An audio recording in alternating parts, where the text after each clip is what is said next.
Cada año, millones buscan la libertad en alta mar. Pero, ¿y si esa libertad tiene un precio oculto, calculado al milímetro, que nadie te cuenta al principio? Veremos cómo una industria milmillonaria pasó de la exclusividad a la tentación masiva, casi de la noche a la mañana.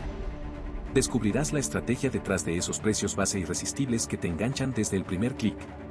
Entenderás cómo, sin darte cuenta, tu crucero de ensueño se transformó en el mapa de ruta de un nuevo capitalismo flotante. Esto es solo el comienzo de una historia que redefinió el mar. Empezamos. Desde los confines de la historia, el ser humano ha soñado con la aventura del mar, con horizontes lejanos y la promesa de un escape sin igual.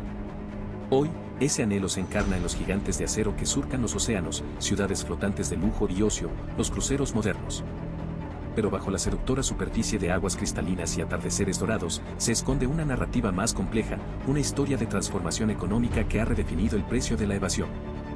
Retrocedamos a los años 90, una época de efervescencia global y cambios tecnológicos que reverberarían en cada rincón de la vida moderna, incluido el turismo marítimo. Hasta entonces, la experiencia de un crucero se acercaba a un ideal de todo incluido, donde el viajero pagaba una suma y se desentendía de gran parte de los gastos a bordo.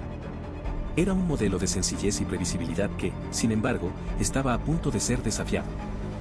Fue en esta década cuando corporaciones navieras visionarias, lideradas por colosos como Carnival y Royal Caribbean, comenzaron a pilotar un nuevo rumbo.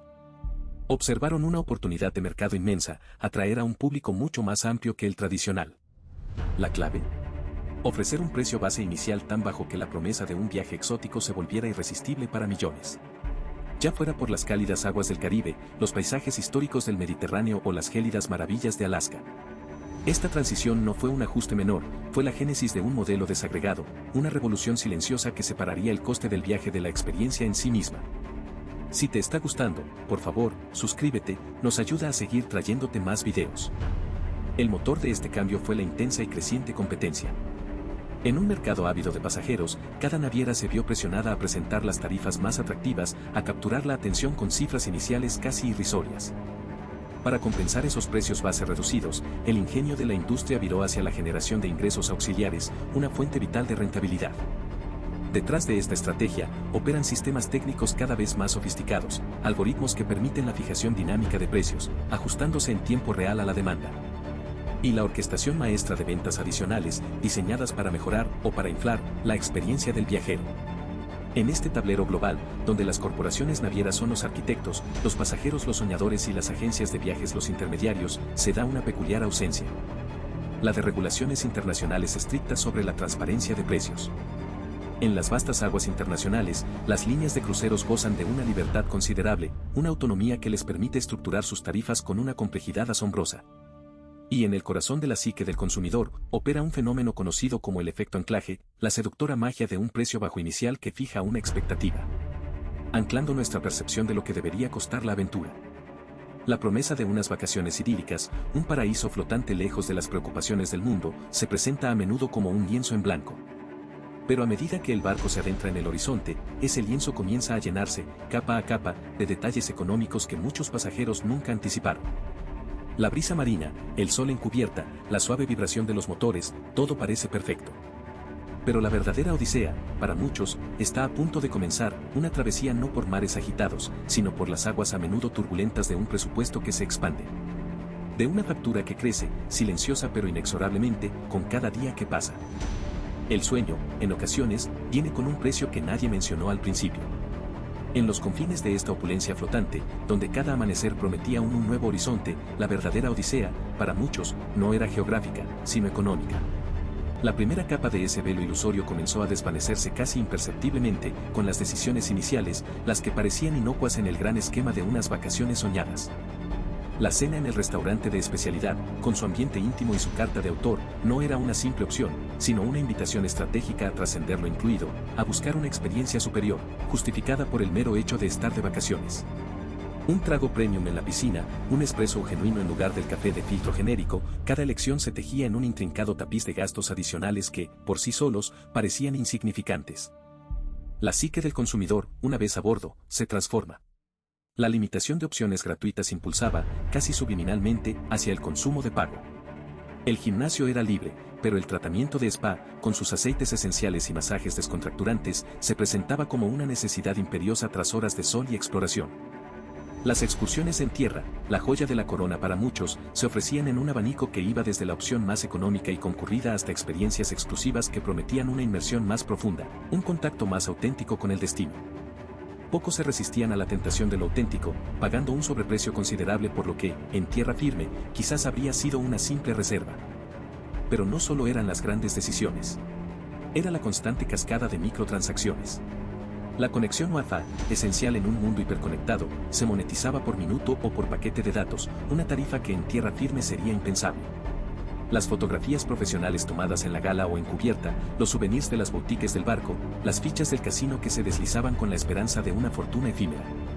Cada uno de estos elementos se sumaba al flujo invisible de costes, erosionando silenciosamente la base del presupuesto inicial. Los más precavidos consultaban sus cuentas a bordo, notando una discrepancia creciente entre lo esperado y la realidad, pero la euforia del viaje, la inercia de la relajación, a menudo sofocaba estas voces de alarma.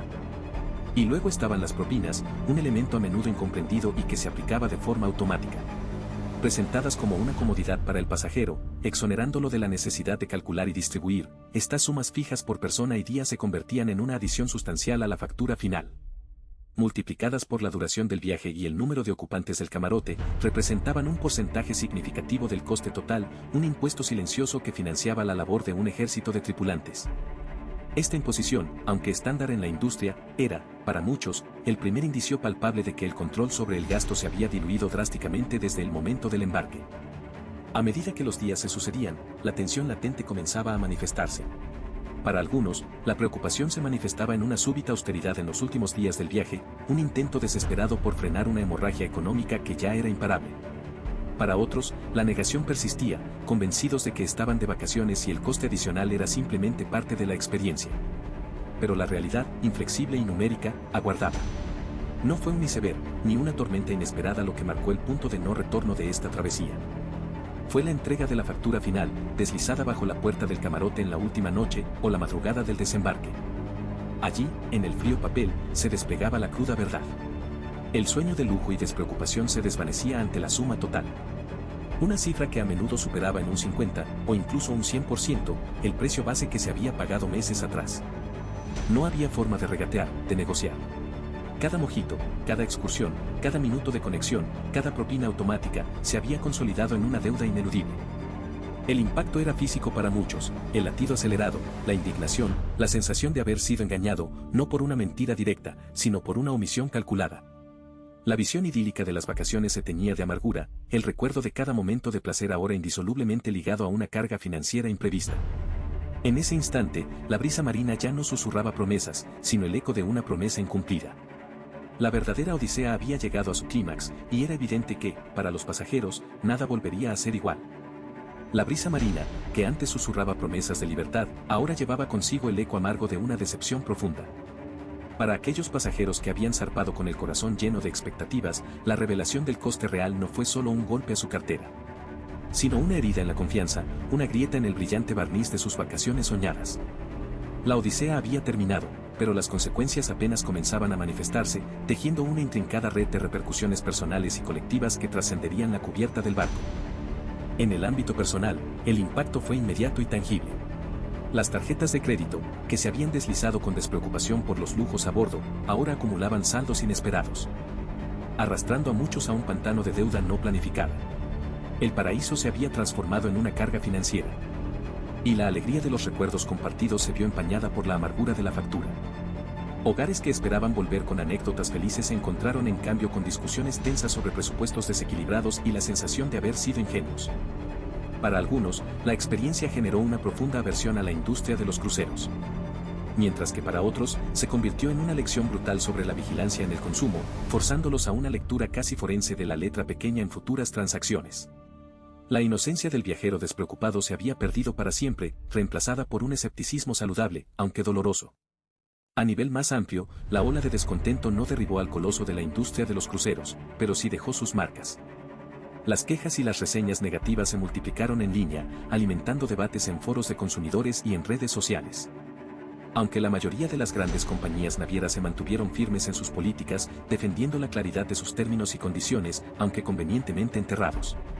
La presión de la opinión pública y el escrutinio de los medios obligaron a algunos ajustes cosméticos. Si te ha gustado, suscríbete para más historias increíbles. Nos ayuda mucho a seguir creciendo.